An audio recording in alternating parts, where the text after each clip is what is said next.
Luke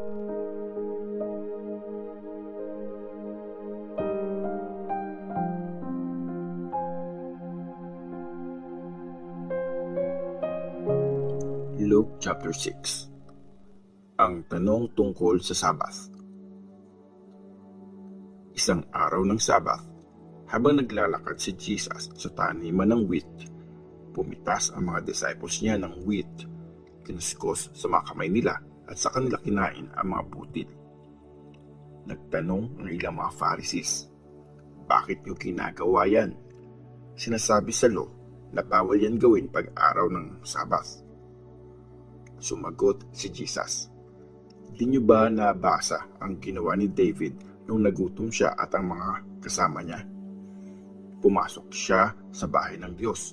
Kinuha niya ang tinapay na inoffer sa Diyos at saka ito kinain. Binigyan din niya ang mga kasama niya.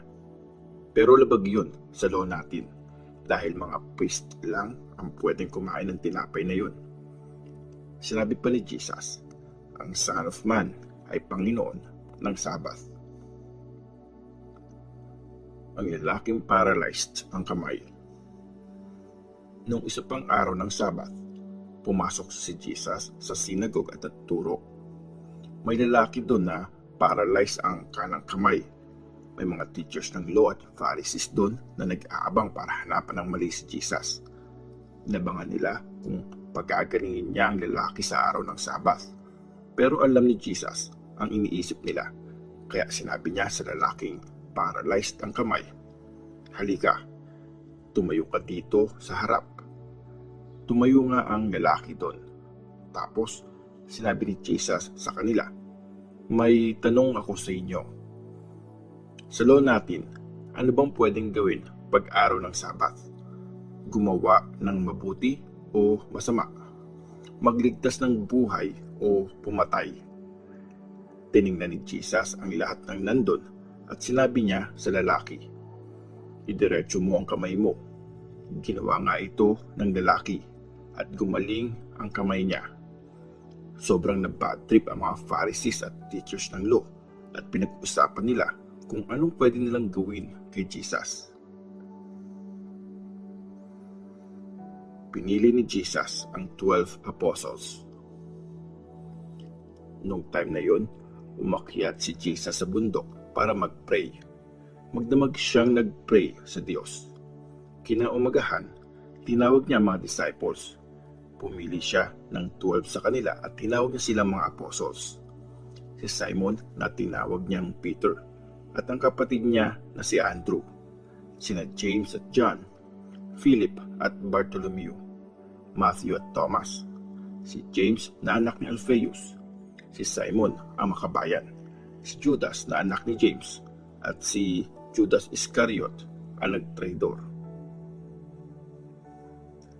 Nagturo at nagpagaling si Jesus. Pagbaba ni Jesus at ng mga apostles galing sa bundok, tumayo siya sa patag na lugar. Nandun ang maraming disciples niya. Maraming tao doon na nanggaling sa buong Judea, sa Jerusalem at sa Tyre at Sidon. Mga syudad ito na malapit sa dagat. Dumating sila para makinig kay Jesus at mapagaling sa mga sakit nila. Dumating din yung mga naposes ng masamang espiritu at pinagaling din sila. At gusto siyang hawakan ng lahat ng tao dahil may kapangyarihang lumalabas sa kanya na nagpapagaling sa kanilang lahat. Ang pinagpala at ang kawawa. Tumingin si Jesus sa mga disciples niya at sinabi, "Blessed kayong mga mahihirap dahil para sa inyo ang kaharian ng Diyos. Blessed kayong mga nagugutom ngayon dahil bubusugin kayo. Blessed kayong mga umiiyak ngayon dahil tatawa kayo. Blessed kayo pag sobrang galit ng mga tao sa inyo, nire-reject at iniinsulto kayo at sinasabing masasama kayo dahil sa Son of Man. Magsaya kayo pag nangyayari ang mga ito at sumayaw kayo sa tuwa kasi may malaking reward kayo sa langit. Ganyan din ang ginawa ng mga ancestors nila sa mga prophets. Pero kawawa kayo mga mayayaman ngayon dahil naranasan nyo na ang marangyang buhay. Kawawa kayo mga busog ngayon dahil magugutom kayo. Kawawa kayo mga tumatawa ngayon dahil iiyak kayo at magluluksa. Kawawa kayo kung magaganda ang sinasabi ng mga tao tungkol sa inyo dahil yan din ang sinabi ng mga ancestors nila sa mga peking prophets.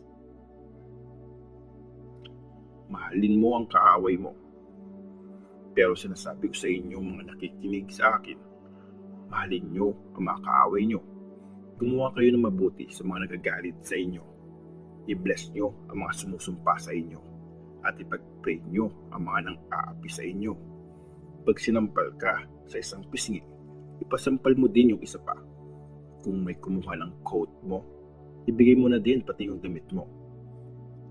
Bigyan mo ang bawat tao ng hihingi sa iyo at kung may kukuha ng mga gamit mo, huwag mo nang bawiin ang mga yon. Gawin nyo sa iba ang gusto nyong gawin nila sa inyo. Kung ang mahal nyo lang ay ang mga nagmamahal sa inyo, bakit kayo kailangan i-bless? Minamahal din ng mga makasalanan ang mga nagmamahal sa kanila. At kung gagawa kayo ng mabuti sa mga taong gumagawa din ng mabuti sa inyo, paano kayo naging iba? Ginagawa din yan ng mga makasalanan. Kung nagpapautang kayo sa mga taong alam niyang magbabayad, mag-e-expect ka pa ng blessing dahil doon. Kahit ang mga makasalanan, nagpapautang sa mga makasalanan at in-expect nilang babayaran sila sa parehong halaga. Pero mahalin nyo ang kaaway nyo at gumawa kayo ng mabuti at magpautang kayo na hindi nag-e-expect ng bayad. Dahil dyan, bibigyan kayo ng malaking reward at magiging mga anak kayo ng kataas-taasang Diyos kasi mabait siya sa mga hindi marunong magpasalamat at sa masasama. Maging maawain kayo gaya ng ama nyo na maawain. Paghusga sa kapwa. Huwag niyong husgahan ang kapwa nyo at hindi rin kayo huhusgahan ng Diyos. Huwag niyong paparusahan ng iba para hindi rin kayo parusahan ng Diyos. Magpatawad kayo at patatawarin din kayo ng Diyos. Magbigay kayo sa iba at bibigyan din kayo ng Diyos. Tatanggap kayo ng sakto sa sukat, siksik, punong-puno at umaapaw. Yung panukat na ginamit nyo sa iba, ang gagamitin din sa inyo ng Diyos. Nagkwento si Jesus ng isang parable. Hindi pwedeng i-guide ng isang bulag ang isa pang bulag. Kung gagawin niya yun, pareho silang mahuhulog sa hukay. Hindi pwedeng mas magaling ang mga estudyante kaysa sa teacher. Pero pag nakumpleto nila ang training, magiging kagaya sila ng teacher. Bakit pinapansin mo ang puwing sa mata ng kapatid mo? Pero di mo pinapansin ang napakalaking kahoy sa sarili mong mata. Paano mo sasabihin sa kapatid mo, halika, aalisin ko yung puwing sa mata mo. Kung ikaw mismo, hindi mo makita yung napakalaking kahoy sa mata mo. Plastic. Alisin mo muna yung napakalaking kahoy sa sarili mong mata. Saka ka makakakita ng malinaw para tanggalin yung puwing sa mata ng kapatid mo. Ang puno at ang bunga nito. Hindi pwedeng magbunga ng masama ang mabuting puno at hindi rin pwedeng magbunga ng mabuti ang masamang puno. Nakikilala ang bawat puno ayon sa bunga nito. Hindi ka makakakuha ng prutas na fig sa matitinik na halaman at hindi ka rin makakakuha ng ubas sa mga ligaw na halaman. Nagbubunga ng mabuti ang mabuting tao galing sa mabuti niyang kalooban. Ang masamang tao galing sa masamang kalooban ay nagbubunga ng masama. Dahil kung anong nasa puso ng tao ay lumalabas sa mga salitang sinasabi niya. Ang dalawang pundasyon. Bakit niyo ako tinatawag na Lord, Lord, pero hindi niyo naman sinusunod ang sinasabi ko sa inyo? Sasabihin ko sa inyo kung saan pwedeng i-compare ang taong lumalapit sa akin at nakikinig sa mga salita ko at sinusunod ang mga yun.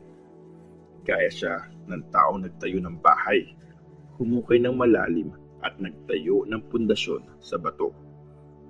Nang bumaha, hinampas ng tubig ang bahay pero hindi ito nayanig kasi mahusay ang pagkakagawa nito. Pero ang bawat nakikinig sa salita ko at di naman sumusunod sa mga yun ay tulad sa isang nagtayo ng bahay pero walang pundasyon. Nang bumaha, hinampas ng tubig ang bahay, bumagsak ito agad at grabe ang pagkawasak.